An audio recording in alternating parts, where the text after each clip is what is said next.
Доброе утро, Якутия! На календаре 6 июля, день недели, четверг. Как и прежде, это утро вместе с вами встречаю я, Катерина Винокурова. И вот о чем мы сегодня будем говорить. В столице региона проходит слет приемных родителей. О значимости этого мероприятия для жизни нас, якутян, мы поговорим с ее организаторами. Узнаем, какие итоги будут подведены после слета. Далее узнаем новости из мира науки и медицины. А также покажем наши традиционные рубрики «Пусть мама придет», «Моя профессия». Ну и, конечно, вас ждет киноафиша.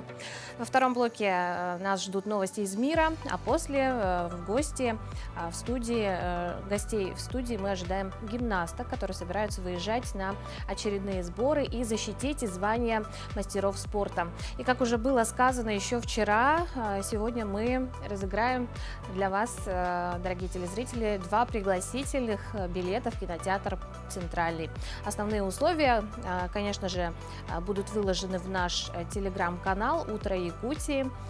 Розыгрыш проводится только среди наших подписчиков, поэтому, если вы еще не подписались, то непременно стоит сделать это прямо сейчас. Достаточно, кстати, навести QR-код, камеру на QR-код, который вы сейчас видите на своих экранах, и сразу же попадете на наш канал. Ну а далее давайте знакомиться с погодой за окном. Итак, сегодня в центральных районах на 6 часов утра температура воздуха составила 13-17 градусов. В заречной группе 17-20, в южных 16-19, в Вилюйской группе 12-16 градусов тепла, в Нижнеленских 15-17, в западных 14-17, в Колыме-Дигирской группе от 7 до 16, в Янских 9 и 11, на северо-западе 15-16. В 6 часов утра температура воздуха в городе Якутске составила 19 градусов, атмосферное давление 746 миллиметров ртутного столба, ветер западный 1 метр в секунду. Сегодня днем нам обещают преимущественно без осадков, ветер северо-западный со скоростью 2,7 метров в секунду. Температура воздуха днем составит 28-30 градусов. Напомню, что сегодня у нас 6 июля, и в этот день отмечают День поцелуев, а также День кардиолога. Поздравляем всех с профессиональным праздником. А также сегодня народный праздник – День сплетения венков. С давних времен плетение венка считалось целым ритуалом. Каждая веточка обязательно должна была быть вплетена очень тщательно. Правильное плетение составляли 12 видов трав и цветов, что придавало им особый смысл и силу для будущих хозяев. Венок всегда считали оберегом, поэтому каждый цветок имел особое значение в свой день. 6 июля принято вплетать в венок полынь, как символ защиты от злой силы и нечисти.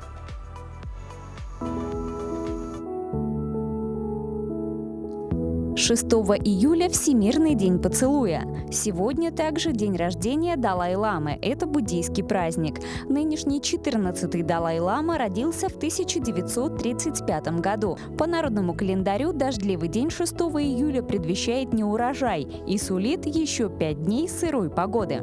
6 июля 1785 года – день рождения доллара. Новую валюту после получения штатами независимости предложил президент Томас Джефферсон. 6 июля 1885 года вакцину против бешенства впервые испытали на человеке. Сделал это французский микробиолог и химик Луи Пастер. Он ввел препарат, чтобы спасти умирающего мальчика. А до 19 века бешенство было неизлечимой болезнью. 6 июля 1957 года произошла встреча Джона Леннона и Пола Маккартни. Подростки познакомились на празднике в ливерпульском пригороде. 6 июля 1994 года на экраны кинотеатров США вышел фильм «Форест Гамп» режиссера Роберта Земекиса. 6 июля 1796 года родился Николай I, российский император. В этот же день в 1887 году родился Марк Шагал, русский и французский художник. В 1907 году 6 июля на свет появилась Фрида Кало, мексиканская художница. 6 июля 1940 года родился Нурсултан Назарбаев, советский и казахстанский государственный деятель и политик, первый президент Казахстана. В 1946 году в этот день родился Сильвестр Сталлоне, американский актер, режиссер, сценарист и продюсер. Именины в этот день празднуют Агриппина или Аграфена, Александр, Алексей, Антон, Артемий, Герман, Иосиф, Корнилий, Митрофан, Петр, Святослав и Федор.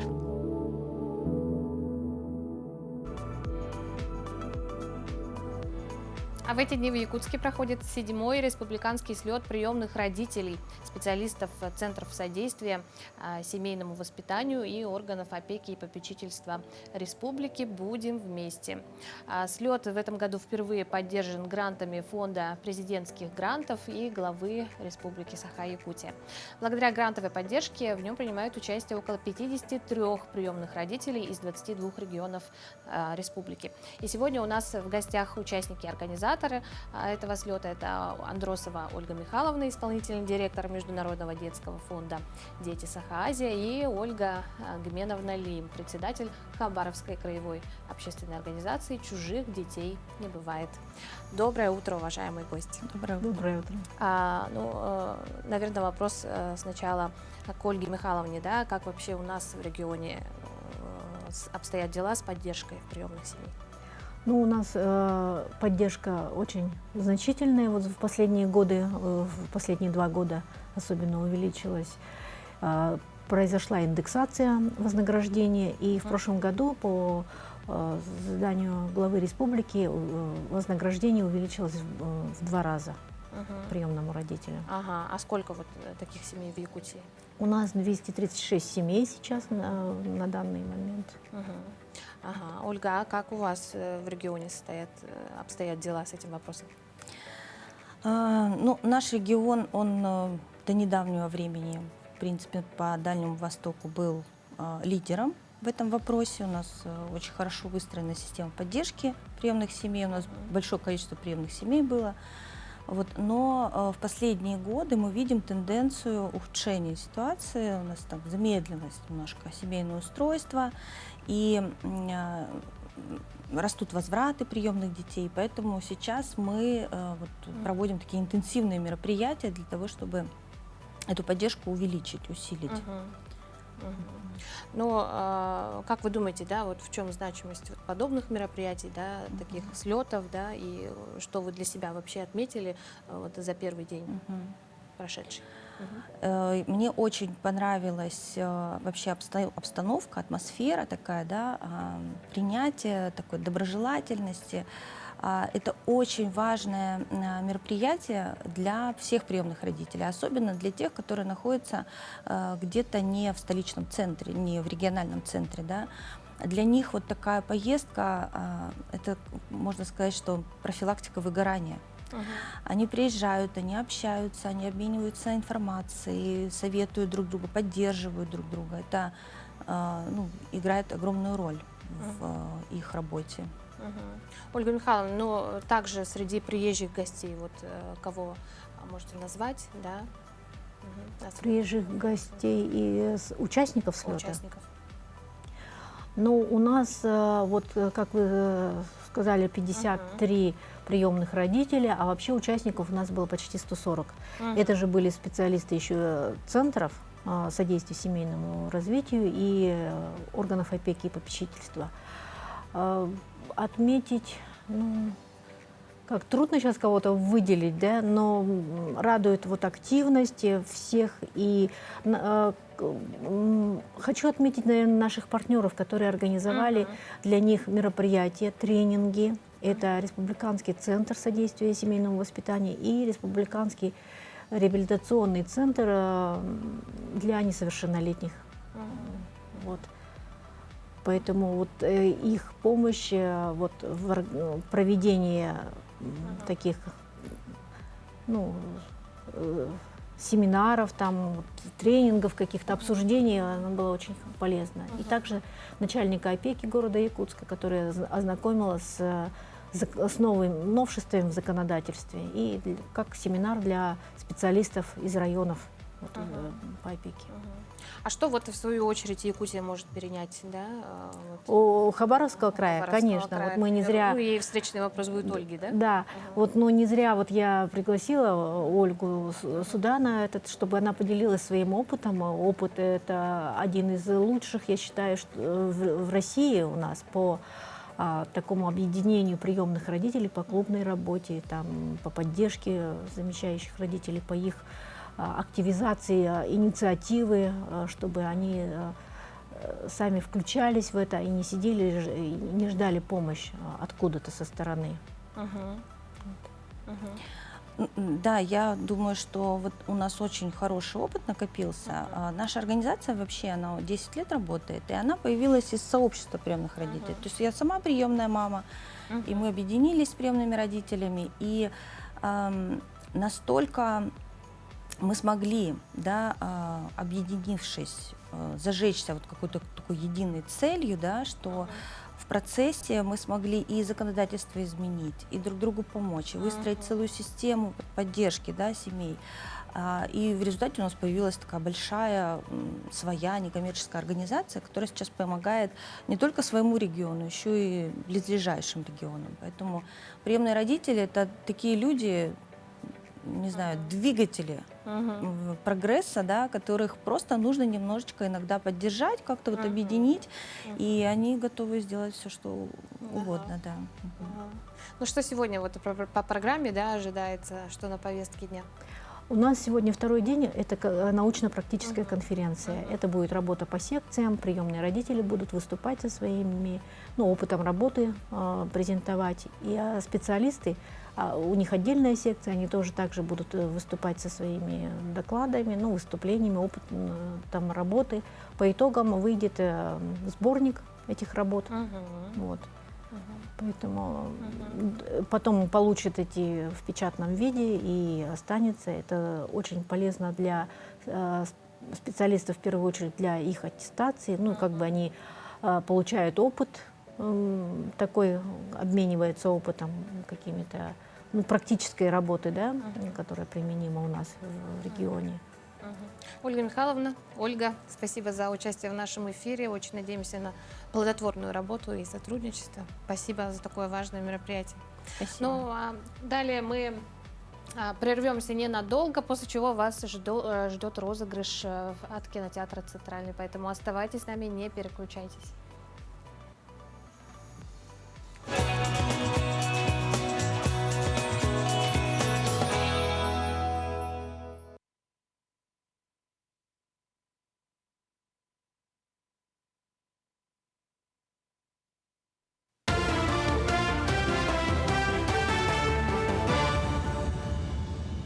Доброе утро, коллеги. Сейчас новостной блок. Суточный рост уровня воды с интенсивностью от 15 до 25 сантиметров из-за дождей ожидается на участке Покровск-Якутск в ближайшие сутки. Так, с 11 по 14 июля в пределах центральных районов ожидаются максимумы дождевого паводка. У Якутска формирование максимума предполагается 12-13 июля. Уровень воды достигнет отметки в 340-370 сантиметров над нулем поста. Выхода воды на пойму не ожидается. Айсан Николаев съездил на якутскую птицефабрику и лично проверил рабочий процесс. Будучи одним из крупных предприятий агропромышленной отрасли республики, на данный момент в цехе содержится около 70 тысяч птиц. В этом году будет произведено около 90 миллионов яиц, что полностью покроет нужды города и в планах к 2024 году достичь цели в 100 миллионов. Птицы находятся в благоприятных для них содержаниях условиях и питаются 5 раз в день насыщенными минералами, комбикормом собственного производства. По итогам проверки было отмечено повышение производительности труда почти на 15%, постоянной модернизации производства, а также бережное отношение к кадрам. В 2018 году мы начинали где-то с производства около 55-57 миллионов яиц в год. Сегодня уже предприятие уверенно вышло на 83-84 миллиона в год. В этом году будет произведено 91 миллион яиц. Ну и главная задача, которую мы ставим перед предприятием, и уверен, что вместе ее решим, это в 2024 году достигнуть цифры 100 миллионов яиц в год. Это полностью покрывает, конечно же, потребности города Якутска.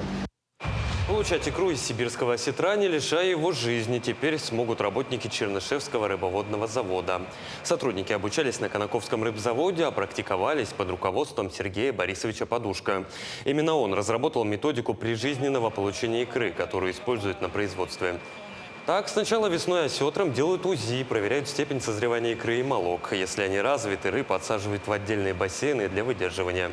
Ну а когда икру извлекают, рыбу отсаживают в отдельный бассейн для отслеживания состояния. Ну, уже через несколько лет самки снова готовы к нересту, а икра отправляется на инкубирование. Мы прокалываем специальным раствором сурфагона и уже получаем икру с помощью надрезания яйцеводов. Именно скальпелем чуть надрезается яйцевод и отсаживается икра. То есть потом это все как-то зарастает? Да, все внутри все разрастается, все заживляется. Все. 4 района Якутии примут участников акции «Чистая Арктика» в текущем году. Отметим, что в Жиганском национальном Авенкийском районе уже была проведена работа по сбору отходов. Так, волонтеры за 6 дней собрали почти 27 тонн металлолома и других отходов. Общая площадь уборки составила 1,5 гектара, а в ней приняли участие около 60 человек. Уборка в арктической зоне Якутии будет продолжаться до глубокой осени. В августе «Чистая Арктика» запустит экспедицию в поселок Тикси Булунского района, а также проведет работу в поселках Усть-Куйга, Усянского района, Эссэ-Хаяв, Батагая и Верхоянского района. Минэкология республики установила сроки сбора гражданами дикорастущих ягод и плодов для собственных нужд. Так, земляника созревает в первой половине июля в Амгинском, Вилюйском, Татинском, Нюрбинском, Усть-Салданском, Усть-Майском, Хангаласском и Намском районах. С середины июля разрешается собирать эту ягоду в Вилюйской группе районов, Мегино-Кангаласском, Верхоянском районах, а также на территории Якутска. Сбор голубики можно начинать с 20-х чисел июля. Черную смородину в северных районах разрешается собирать с 5 августа, в Вилюйской группе районов она поспеет к середине августа. Бруснику можно собрать после 20 августа, в северных районах с 1 декады августа можно будет также собирать охту.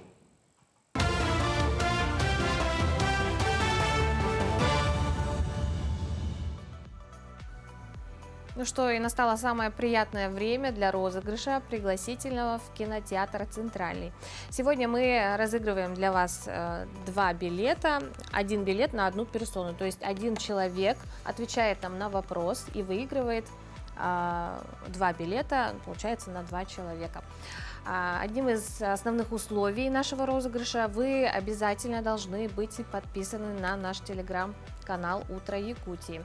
Сейчас вы видите QR-код на своих экранах, можете отсканировать и сразу же попасть на наш канал и подписаться. Давайте я озвучу наконец-таки вопрос. Итак, в каком году в республике впервые был введен якутский язык? Вам нужно дать полный ответ, дату, месяц и год. Поэтому тот, кто первый ответит, тот обязательно получит пригласительный в кинотеатр «Центральный». На любой фильм до конца года вы можете использовать пригласительные билеты. Вопрос наш продублирован в нашем телеграм-канале. Срочно заходите и отвечайте под вопросом. А мы продолжаем. Мальчики болтливее девочек в первый год жизни, считают ученые. Исследователи университета Мемфиса наблюдали за почти 6 тысячами младенцев в возрасте до 2 лет. У каждого ребенка был небольшой аудиомагнитофон, который фиксировал все звуки в течение 6 разных дней, после чего более 450 тысяч часов записей было проанализировано с помощью алгоритма. Выяснилось, что мальчики в возрасте до 1 года на 10% разговорчивее девочек. Вывод основан на подсчете ранних речевых звуков, включая визг, звуки га-га и ба-ба, но исключая плач, смех, чихание, отрыжку и икоту. Однако исследование также показало, что девочки в возрасте от 1 до 2 лет примерно на 7% громче, чем мальчики.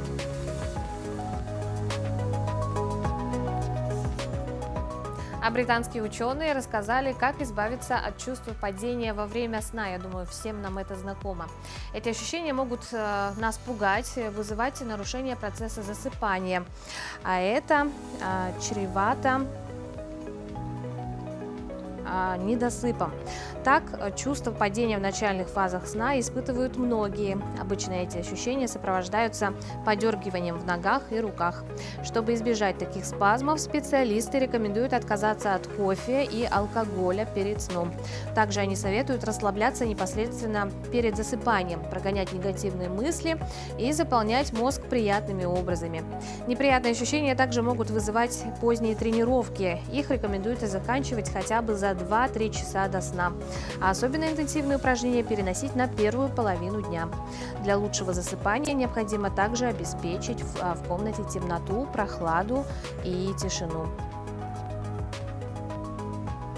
Между тем, эксперты выяснили, что всего 2 чашки чая в день помогают защитить память по мере старения. Это связано с тем, что содержащиеся в напитке природные химические вещества, называемые флавонолами, повышают продуктивность мозга.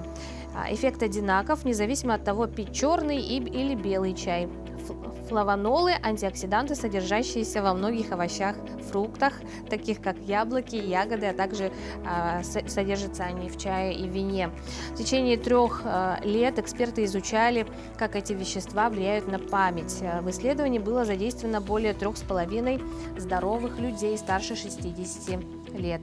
У тех, кто употреблял флавонол, показатели в среднем были на 10,5% лучше. У тех, кто начал с самой низкой дозы потребления в общем рационе, этот показатель увеличился до 16%. Самый простой способ увеличить потребление флавонолов – достаточно 2 чашек для большинства людей. Ну а если чашка чая помогает наш мозг сохранить в тонусе, то наблюдение за цветами успокаивает нашу нервную систему и помогает бороться с депрессией.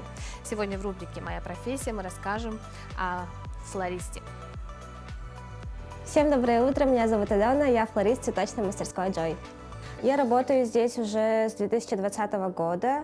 И я всегда росла в окружении цветов, потому что моя мама любила сажать цветы. Дома у меня всегда было много цветов, и летом во дворе мама сажала много цветов, так что это было очевидно. Я пришла сюда летом, и девочки учили меня около 3 месяцев. Я здесь стажировалась, училась собирать композиции и букеты. Флорист должен обладать качествами, это обязательно быть стрессоустойчивым. Это не такая работа, где ты сидишь, попиваешь чаек, и вокруг тебя цветочки и феечки. Это скорее работа физически сложная. Это не всегда так легко, как кажется. Это много грязной работы, где нужно работать руками. Это нужно таскать воду, это нужно обрабатывать цветы. Так что да, это не так легко, как кажется. На самом деле, я лично не очень верю в этот язык цветов, но я слышала про подобные понятия, про красные розы, которые означают любовь и прочее. Но мы больше придерживаемся в таком традиционном плане — это количество. То есть четное и нечетное количество, которое мы используем в букетах. Основа цветов, которое обязательно должно быть нечетного количества. У всех бывают свои предпочтения, каждый дарит то, что нравится. Но мы больше специализируемся на необычных букетах, на фактурных букетах, на чем-то стойком, ярком и необычном. Думаю, сейчас весной лучше всего подходит время для желтого. Это нарциссы, это тюльпаны, это верба, это гениста, это все, что пахнет, цветет, это поднимает настроение. Есть такие клиенты, которые приходят, они знают, чего хотят, но чаще всего наши клиенты любят нам доверять. То есть это авторские букеты, каждый букет не похож на другой, поэтому они доверяют нам, нашему вкусу, и точно знают, что мы можем их удивить. Чаще всего люди заблуждаются в том, что свежее – это хорошее. То есть это не всегда так. Букет, который простоял в холодильнике нашем при должной температуре, в должной воде, он может простоять дольше дома, то есть он не был из свежей поставки. То есть цветы, которые только приехали, они не всегда бывают лучшего качества. Обычно по качеству мы определяем по сортам все по-разному. То есть розы по-разному, тюльпаны все по-разному. Конечно же, это в первую очередь на взгляд. То есть нужно посмотреть, нет ли чего-то некрасивого, броского. Но это природа. Не бывает полностью идеальных цветов. Когда мужчина приходит приобретать цветы, заказывать для своей любимой женщины, для своих каких-то родственников и подруг, он не знает, то есть, что выбор огромен. В нашей мастерской представлено около 60 наименований сортов, разных видов, фактур и всего прочего.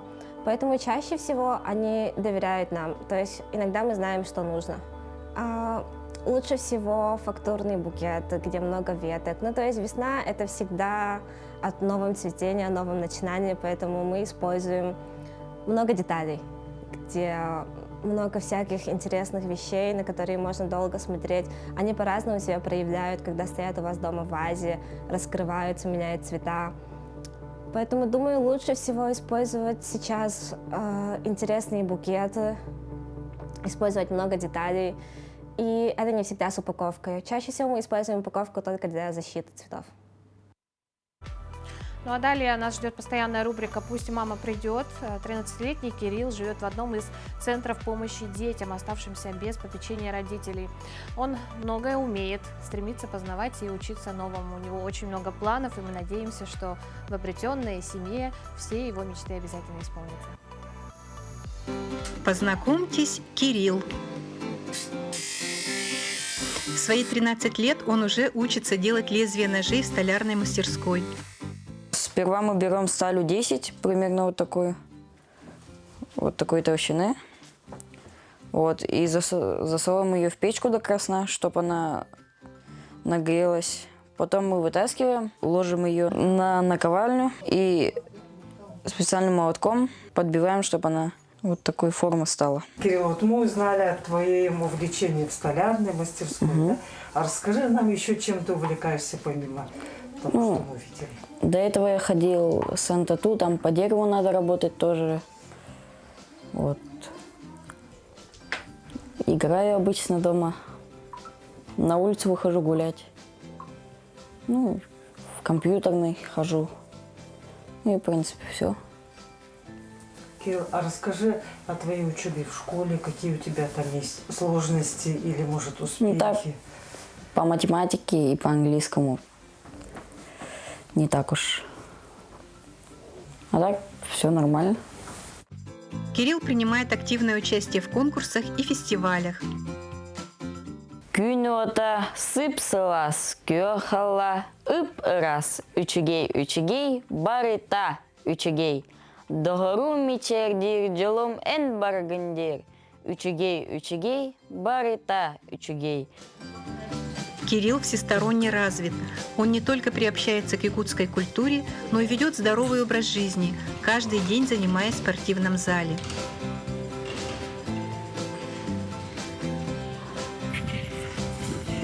А еще Кирилл любит кататься на лыжах. Он добрый и открытый мальчик, и мы надеемся, что Кирилл обретет семью, успешно закончит школу, и все его мечты исполнятся.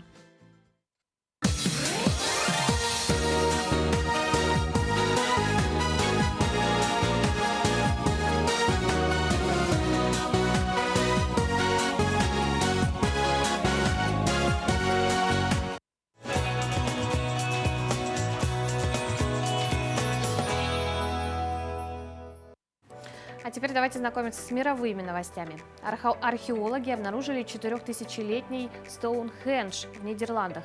Он оказался с размером с 3 футбольных поля, передает The Guardian.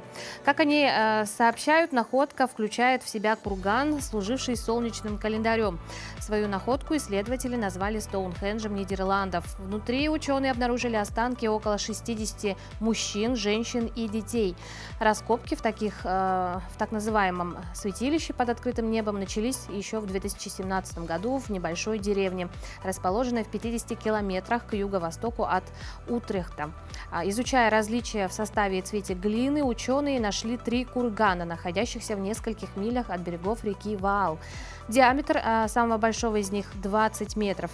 Рядом с ним находится ров с несколькими дорожками для процессий. Они были устроены так, чтобы солнечный свет проходил прямо через них в день солнцестояния. состояния. Потому ученые сделали вывод, что Стоунхендж Нидерландов выступал в качестве календаря. По словам археологов, все 3 сооружения использовались в качестве захоронений в течение около 800 лет. Шляпа Майкла Джексона выставлена на аукционе в Париже за 60 тысяч евро. В ней король поп-музыки впервые исполнил коронную лунную походку.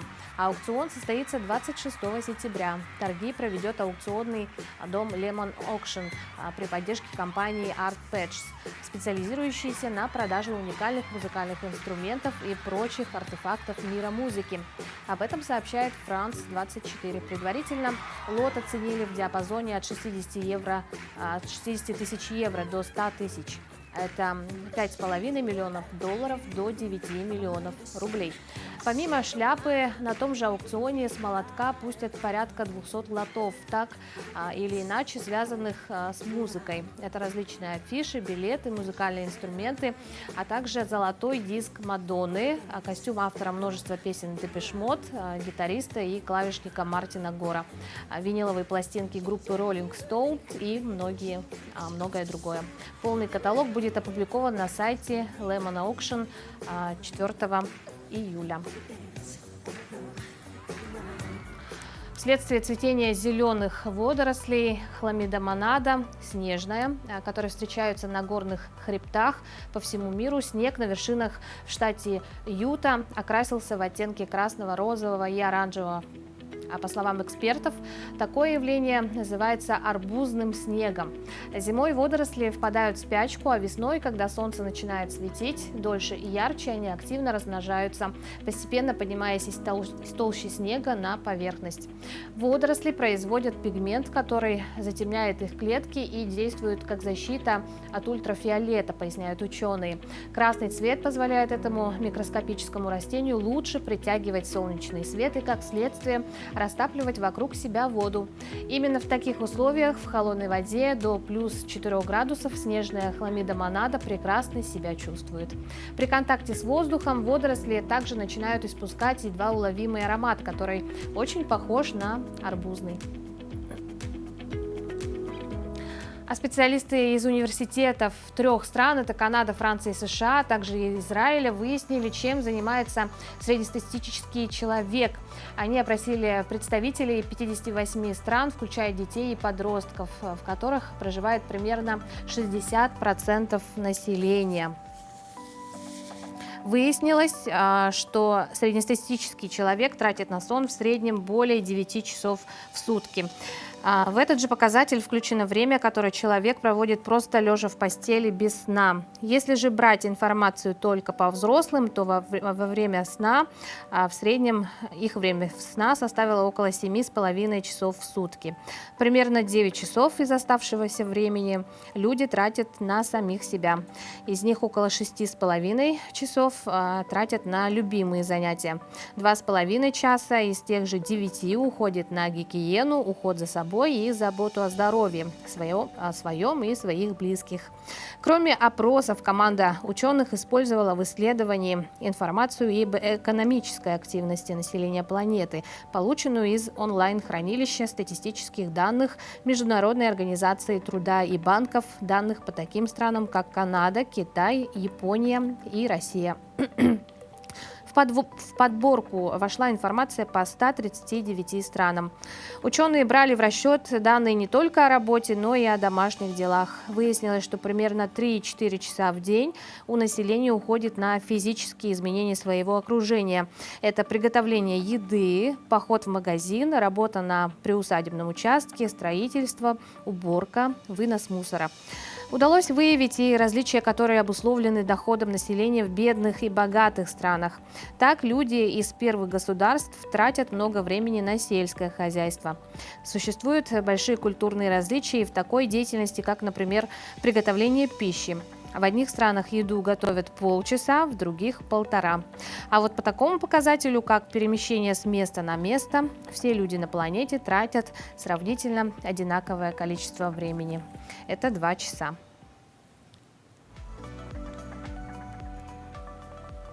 Ну а далее спешу передать слово нашим коллегам из информационной службы, после чего снова встречаемся в нашей студии.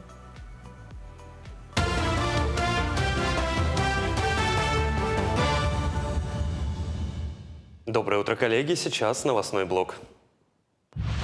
Президент России Владимир Путин на встрече с премьер-министром России Михаилом Мишустиным заявил, что экономические показатели страны лучше ожидаемых. Также в ходе встречи Михаил Мишустин отметил, что экономика страны продолжает восстанавливаться, несмотря на санкции. Рост ВВП за 5 месяцев текущего года составил 0,6%. Инфляция в стране на начало июля составила 3,4%. Эксперты считают, что инфляция в России в годовом исчислении не должна превысить 5%. Штраф за недопуск газовщиков в квартиры в России может увеличиться до 10 тысяч рублей. Законопроект об этом одобрили в правительстве. По информации, штрафы планируют повысить в 5 раз. Для граждан санкции вырастут от 1,2 до 50 тысяч рублей. Для должностных лиц до 100 тысяч рублей, для юрлиц до 500 тысяч рублей. Участникам СВО свою поддержку активно оказывают предприниматели. Так, например, предприниматель родом из Намского района Вадим Кутуков передал ключи машины УАЗ «Фермер». Далее транспортное средство доставят в Ростов-на-Дону артиллерийской бригаде, ну а затем уже передадут в Запорожье, где служат земляки и товарищи частного предпринимателя. Отметим, это не первая помощь от Вадима Кутукова участникам спецоперации. Ранее он уже направлял медикаменты и финансовые средства. Ну а новая техника с закрытым кузовом в 1 час может ехать от 120 до 150 км в час. И таким образом поможет бойцам перевозить воду, продукты, посылки, также малогабаритное оружие и раненых в госпиталях. Такая марка машины как бы универсальная, потому что она возит боекомплекты 300-х, раненых. С передовой они где-то на 7 километров ходят за водой, за боекомплектами, за едой. Им сейчас очень нужны такие хозяйственные техники. Материальная помощь нужно помогать ради нашей Родины, наших детей и, в общем, нашего будущего. Экспериментальное применение нового дальнего беспилотника самолетного типа «Трамп» для доставки грузов в труднодоступные районы Якутии планируют начать с 2024 года. Особенностью платформы являются укороченные взлет и посадка от 80 до 90 метров на слабо подготовленной площадке. Для перевозки грузов беспилотник имеет объемный грузовой отсек, оборудованный креплениями для типового контейнера, а также механизмами погрузки, разгрузки и сброса контейнера на парашюте. Помимо доставки грузов, транспортный беспилотник может использоваться в сельском хозяйстве для проведения спасательных операций и многих других задач. Новый квартал «Рабочий», построенный в рамках программы переселения в Ленске, продолжает преображаться. Так, в прошлом году продолжение дороги по улице Якутской было заасфальтировано. В этом уже выкладывают тротуарные дорожки. В скором времени тут будет сделано современное освещение. И еще одна радостная новость для жителей новых домов и всех ленчан, кто передвигается по этим дорогам. Продолжение улицы Орджоникидзе до улицы Рабочей также будет заасфальтировано. Мы обязательно доведем до конца, потому что контракт уже заключен, подрядчик определен, сложности нет, финансирование есть. Это освещение и благоустройство в виде тротуара улицы Орджоникидзе на участке от Пролетарской до Рабочей. Это к новому нашему кварталу. И асфальтирование улицы Орджоникидзе на участке от Якутской до улицы Рабочей. Делать будем мы это на основании проектно-сметной документации. Это были все новости к этому часу. Оставайтесь с нами.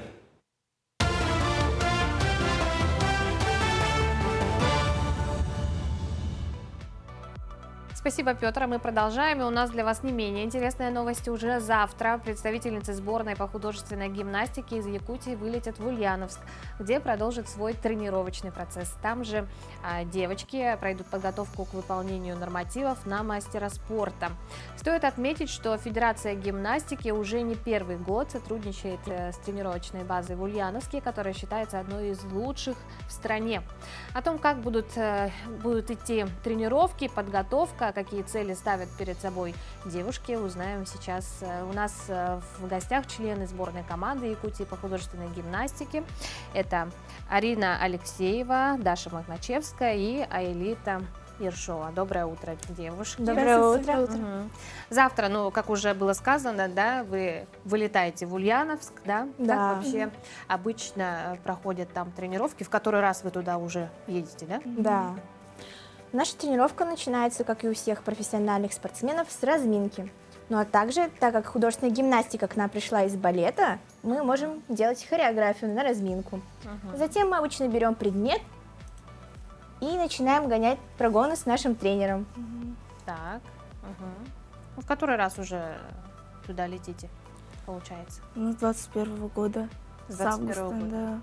Туда летим. Это получается 3-4 раз.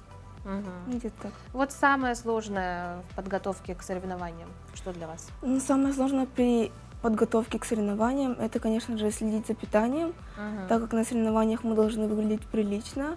И также у нас увеличивается физическая нагрузка, и это тоже достаточно сложно. А что входит в ваш рацион, вот интересно? В рацион мы не должны кушать сладкое, выпечку. Это Не вообще- должны, да? Да, не А должны. хочется, да? Конечно, Да, хочется. Но категорически запрещается, чтобы выглядеть потом хорошо на ковре. Ну, бывает такое, что даете себе слабинку после соревнований, там можете съесть После шоколадку, соревнований, там, да, нам тренеры сами говорят, можете хоть шоколадку съесть. Ага. Ну вот президент Федерации, да, по художественной гимнастике Людмила Николаева, как вот вас поддерживает? Ну, она нас всегда поддерживает, всегда выслушает, она всегда с нами на связи, мы ей очень благодарны. Она всегда слушает нас. Прислушивается. Да, она Поддерживает. слушает она слушает наш голос, получается, Да. то, что мы говорим. Арина, ну вот ответственное мероприятие, да, вас ждет, сдача нормативов на мастера спорта, да, по художественной гимнастике. Как вообще вот проходит экзамен, подготовка к этому? Ну, для задачи норматива мастера спорта надо 2 крупнейших соревнования от всероссийских и так далее. На первых соревнованиях надо выполнить, а на вторых подтвердить. Получается, если выполнить, надо получить 2 справки. На первых взять 54 балла, на вторых тоже так же. И получается 2 справки, и соединяется, и будет мастер спорта. Ну вот вы сказали, что одно из самых таких сложных, да, в этом виде спорта это питание, да, поддерживать себя в хорошей форме. Вообще остается свободное время у вас на встречу с друзьями, с подругами, на какие-то выходы? Как часто это проходит? Ну, я считаю, то, что спорт и друзей можно совместить за счет того, что ты можешь общаться со своими сокомандниками. Получается, мы состоим в групповом упражнении, и мы между собой хорошо все общаемся. Ну, мы подруги, да. То есть у вас уже дружеские, да? Да, мы уже стоим 2 года вместе. Ага. А вообще с какого года вы пришли в этот вид спорта? Уже сколько лет занимаетесь? Я пришла в спорт в 5 лет, получается, уже 10 лет занимаюсь. Это пришло очень спонтанно, получается. Мама у меня спрашивает: Даша, ты хочешь заниматься спортивной гимнастикой или художественной? А я подумала, что художественная гимнастика — это рисовать мы будем в позе йоги. Ну, вот так вот я и пришла, и осталась. Мне очень понравилось первое занятие с моим первым тренером. Ну, все, наверное, очень рано пришли, да? Да. Да. Ага. Ну вот сказали, да, художественная и спортивная гимнастика. А в чем вот такая грубая разница между ними? Спортивная гимнастика, как сказать, там нету предметов, там больше упор на физику. Получается, прыжки, повороты во время прыжка, вот это вот все. А в художественной да, а в художественной гимнастике такого меньше. Там больше взаимодействие с предметом и волны, пластика тела получается. Да, ага. А, девчонки, на кого вообще равняетесь? Наверное, у вас есть свои кумиры. Ну, у меня кумир Яна Кудрявцева. Так. Она закончила спорт, а мне она нравилась как гимнастка очень. Она была с хорошими данными, очень красивой. Мне лично симпатизировала очень Алина Ермолова. Но она, к сожалению, из-за травмы... Тоже закончила с гимнастикой рано. Да. А у Арины? У меня 2 любимые гимнастки. Солдатова Александра, она бросила спорт около года назад за булимией. Она была очень красивой пластикой, гибкостью. Да. Отличалась, да, красота. От других. И еще мой первый тренер Лилия Семеновна. Вот с самого детства я хочу равняться на нее. Да, это тоже. Ну, завтра, вот еще раз повторюсь, завтра уже вы летаете, да? Сколько времени там вообще будете проводить, да, в целом? когда возвращаетесь? Но мы возвращаемся пока что сами не знаем. Но расчетное время до Нового года мы должны выполнить мастера спорта. Если не выполняем, то мы опять туда летим и до победного будем. Конечно, уже хотим выполнить до Нового года. Это наша цель, во-первых. Вот. Побыстрее, чтобы подготовиться к экзаменам уже. Вот. К ОГЭ. Ну, девочек, да, ОГЭ еще впереди. ОГЭ, да. Не забываем про учебу, да, также? Да, конечно. Но я сдала уже ОГЭ, Ага. успешно, все хорошо. Ага. То есть получается совмещать, да, вот спорт и учебу? Сложно, наверное? Иногда сложно, да, вообще. Но получается. Мы справляемся, да. Ага. Ну вот мастера спорта вы возьмете, да, а дальше что, вот какие у вас цели стоят? Ну, лично я пойду учиться и потом стану тренером по художественной гимнастике. Все так же продолжать. Все становятся, наверное. Мы все станем тренерами, получается. То есть все уйдете в этот спорт, да? Да. Да. Ага. Всю свою жизнь, получается, дадим туда. Этому виду спорта. Молодцы. Ну что хотели бы пожелать девочкам, которые вот сейчас смотрят, может быть, тоже хотят, боятся прийти, волнуются, вот, что бы вы пожелали? Я бы пожелала девочкам с самого детства следить за тем, что они едят, следить за своим питанием. Так. Это мое самое главное пожелание, наверное, для девочек. Ну, я желаю, чтобы они с детства уже ставили цели, чтобы они их достигали обязательно. Вот. Ну и Арина? Я хочу, чтобы все дети следили за гибкостью, за стопами, за коленями, да.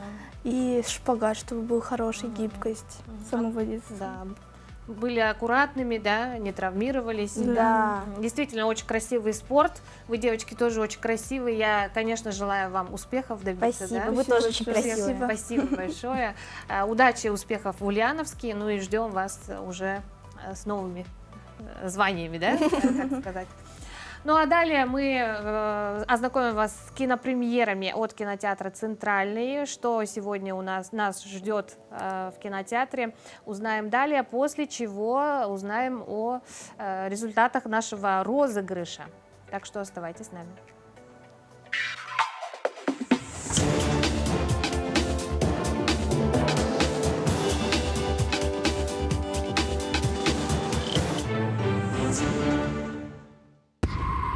Что вы видите? Ваша дочь. Парк. Я ведь отвлекся. Знакомим вас с премьерами этого четверга от кинотеатра «Центральный». Вас вызывают? По-вашему, я готов? «Гипнотик». Лишь работа не дает мне сойти с ума. Новая работа режиссера Роберта Родригеса, работавшего в последнее время над сериалом «Мандалорец» и фильмом «Алида. Боевой ангел». Детектив Дэнни Рурк отдает всего себя работе, пытаясь найти свою пропавшую дочь. Странное ограбление банка, совершенное случайными людьми, неожиданно оказывается связано с этой пропажей.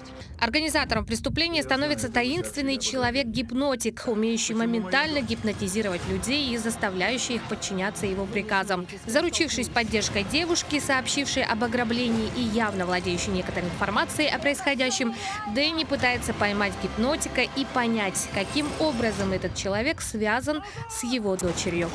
Все, что вы чувствуете и делаете, кажется полностью нормальным.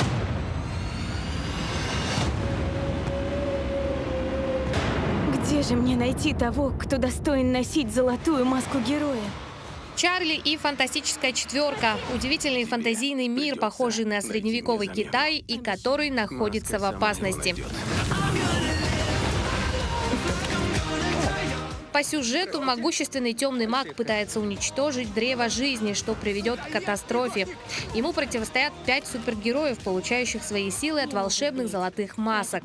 Но в результате коварного нападения один из героев погибает, и девушка-воин отправляется в путешествие в наш мир, чтобы найти нового обладателя золотой маски. По иронии судьбы, магический предмет выбирает своим обладателем юного сироту и мелкого воришку по имени Чарли. Теперь ему придется найти в себе силы, чтобы пройти изнурительные тренировки, обуздать силу маски и, возможно, обрести новую семью в лице команды разношерстных героев. Дракон, огнеглазый бык, крылатый тигр. Кажется, я видел все в этой жизни. Это еще цветочки. Я уничтожу вас. Желаем вам отличного настроения и приятного просмотра. Ты остался сиротой, но получил шанс обрести новую семью. Чарли и фантастическая четверка.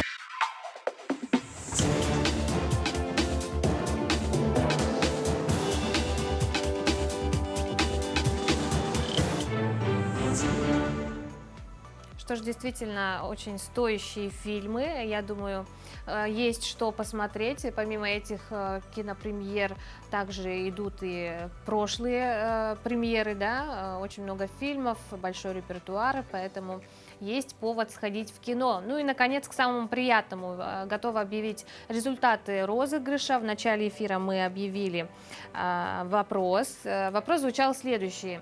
В каком году вам нужно назвать дату, полное число, месяц и год, когда ввели в школах Якутии якутский язык? Ну и правильно ответившая уже стала наша постоянная телезрительница, ее зовут Вероника. Правильный ответ: 12 августа 1922 года. Вероника у нас ответила одной из первых, самой первой. Поэтому, Вероника, мы вас поздравляем, ждем вас в нашей редакции, напишем вам обязательно. Вы выигрываете пригласительный в кинотеатр «Центральный». До конца года вы можете его использовать и пойти на любой фильм. Ну, а далее, прежде чем выйти на улицу, давайте ознакомимся с погодой в этот день. Итак, сегодня в центральных районах температура воздуха составила 13-17, в Заречной группе 17-20 градусов, в Южных 16-19, в Вилюйской группе 12-16, в Нижнеленских 15-17, в Западных 14-17, в Колымо-Индигирской группе 7-16, в Янских 9-11, на северо-западе 15-16. В городе Якутске сегодня ожидается без осадков. Температура воздуха днем составит 28-30 градусов. Что ж, а на этом наш эфир подходит к концу. Желаю вам сегодня отличного плодотворного дня и хорошего настроения. Увидимся завтра.